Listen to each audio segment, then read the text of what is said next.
आज आपल्या सर्वांना मी मुद्दाम इथं निमंत्रित केलेलं आहे. तर आज स्वराज इंडियाचे राष्ट्रीय प्रमुख योगेंद्र यादवजी ते आपल्या भारत जोडो यात्रेला समर्थन देण्याकरता त्यांनी कोल्हापूर ते नांदेड अशी स्वतंत्र पदयात्रा, बैठका, कॉर्नर मीटिंग सगळ्याचा कार्यक्रम घेतला.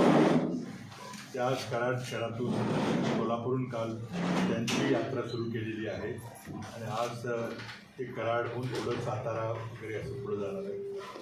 थोडा वेळ कराडमध्ये ते आहे आणि मी दोघेही आपल्याशी संवाद साधण्याकरता आलेलो आहे. आपल्याला माहिती आहे की मी राहुल गांधींची भारत जोडो यात्रा आधी जवळजवळ 1000 किलोमीटर झालेली आहे. नांदेडला 7 नोव्हेंबरला देगलूर इथं महाराष्ट्रात प्रवेश करणार आहे. मी सगळे देगलूरला त्यांचं स्वागत करायला जाणार आहोत. तर ती यात्रेबद्दल आणि ज्या स्वयंसेवी संघटना आहेत, NGOs आहेत, ते सर्व या कार्यक्रमामध्ये सहभागी होते. आपल्याला माहिती आहे की ही यात्रा तिरंगा झेंडा घेऊन चाललेली आहे. ही काँग्रेस पक्षाची यात्रा असं नाही आहे, लिमिटेड नाही. त्यामुळे सर्व पक्ष, समविचारी पक्ष, ज्यांना राज्यघटना, संविधान वाचवायचं आहे, ज्यांना या देशातली लोकशाही कायम ठेवायची आहे, कारण लोकशाहीला जो धोका निर्माण झालेला आहे त्याचा अनुभव आम्हा सर्वांना होतो.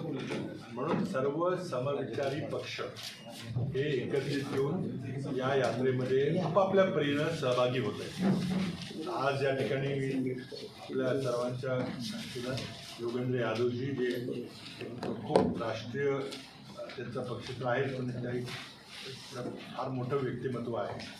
त्यांनी सुरुवात केली, ही निवडणूक विश्लेषक म्हणून सुरुवात केली, पुढं ते हाफमध्ये पक्षामध्ये होते. तर आता त्यांनी स्वतंत्र संघटना जी उभी केलेली आहे त्याला खूप प्रतिष्ठा चांगला आहे.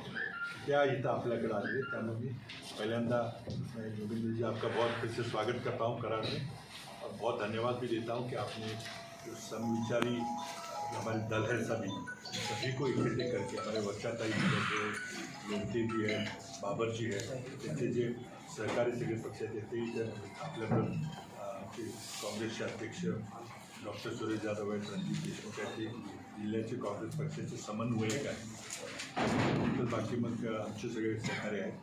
त्यामुळे मी आता आपली भूमिका योगेंद्र यादवजी आपल्यासमोर मागतील, नंतर आम्ही काही प्रश्न घेऊ. मी पण घेईन. मला एवढेच शोभेम आपल्याला सांगितलं. योगेंद्र यादव. धन्यवाद कपाल साहब.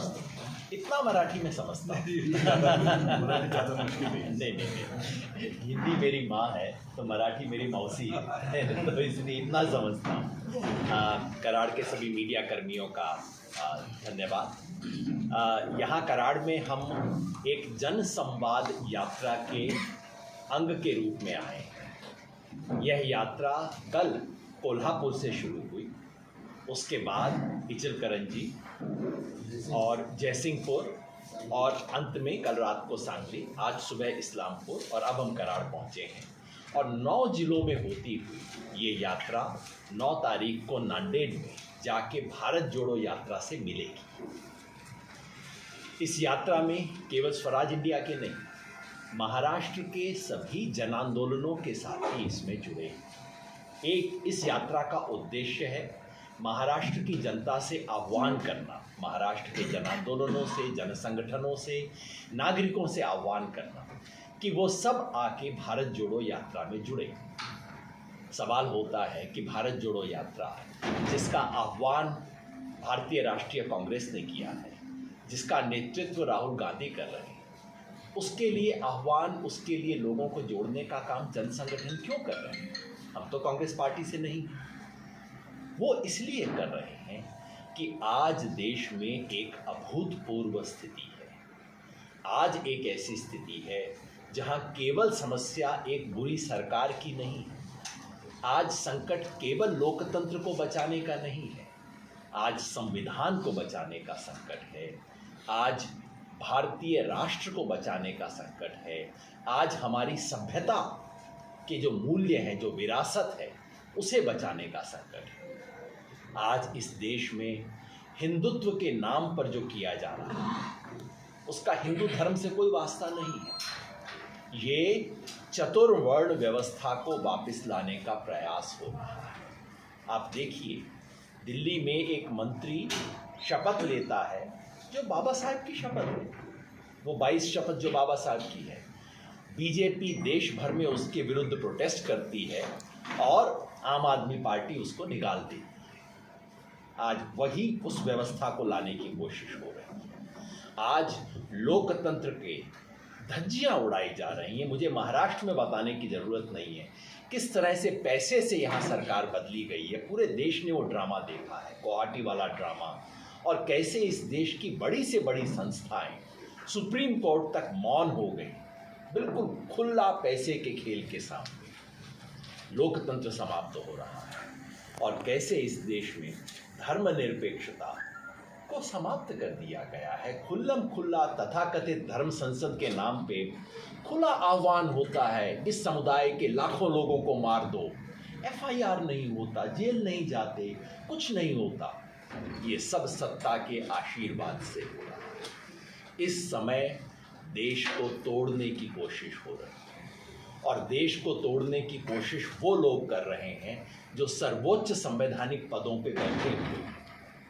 जब ऐसा हो, जब देश के सामने इतना बड़ा संकट हो, ऐसे में वो संकट का समाधान संसद से नहीं होता, क्योंकि संसद तो समस्या का हिस्सा बन चुकी है। दुर्भाग्य से इस संकट का समाधान कोर्ट कचहरी सुप्रीम कोर्ट से भी नहीं हो रहा है। जब भी लोकतंत्र के इतिहास में ऐसी घड़ी आती है, तब अंततः वी द पीपल, हम भारत के लोग, हम जो इस देश के संविधान निर्माता हैं, जिनके नाम पे ये संविधान बना है, अंततः वी द पीपल को सड़क पे आना पड़ता है। और आज ये काम भारत जोड़ो यात्रा कर रही है। भारत जोड़ो यात्रा ने जो 7 सितंबर को कन्याकुमारी से शुरू हुई पद यात्रा है, उस पदयात्रा ने उन सवालों को उठाया है जिन सवालों को छुपाने की कोशिश हो रही है। बेरोजगारी का सवाल, गरीबी का सवाल, महंगाई का सवाल, देश में बढ़ती हुई आर्थिक विषमता का सवाल, इन सवालों को देश के सामने दोबारा रखा।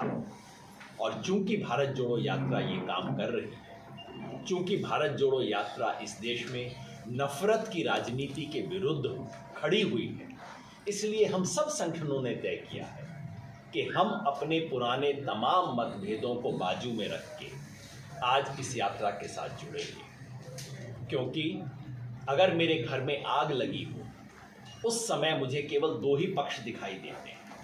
एक वो पक्ष जो पेट्रोल की बोतल लेके घूम रहा है, और एक वो पक्ष जो पानी की बाल्टी लेके दौड़ रहा है। आज जो पानी की बाल्टी उठाएगा वो मेरा मित्र है, मेरा भाई है, मेरा सखा है। हम उनके साथ मिल के काम करेंगे। कल उनके साथ जो भी डिफरेंसेस रहे हों, कोई बात नहीं, आज देश बचाने का समय है। इस संकल्प को लेके हम आए हैं। भारत जोड़ो यात्रा को ठीक 2 महीने हो जाएंगे जिस दिन वो महाराष्ट्र में एंटर करेंगे। इस 2 महीने में इस भारत जोड़ो यात्रा ने इस देश में चुप्पी को तोड़ा। जो देश में चुप्पी का माहौल था, कोई बोलता नहीं था, हर कोई डरता था। गरीबी, बेरोजगारी, नफरत, आर्थिक विषमता, मैं नहीं समझता कि इस देश में कहीं कोई बड़ी पार्टी का नेता इस सवाल पे बोला कि ये 2 नंबर के अडानी कहाँ से दुनिया के 2 नंबर के बन गए। जब इस देश के 97% लोगों की आय गिरी है कोविड और इसके दौरान, कैसे एक व्यक्ति की आय और संपत्ति 18 गुना बढ़ गई। 66,000 करोड़ से 12 लाख करोड़ सिर्फ 2.5 साल में बन गए अडानी। ये सवाल भारत जोड़ो यात्रा उठा रही है। इसलिए हमें लगता है इस यात्रा ने चुप्पी को तोड़ा है। इस यात्रा ने अकेलेपन के एहसास को खत्म किया है।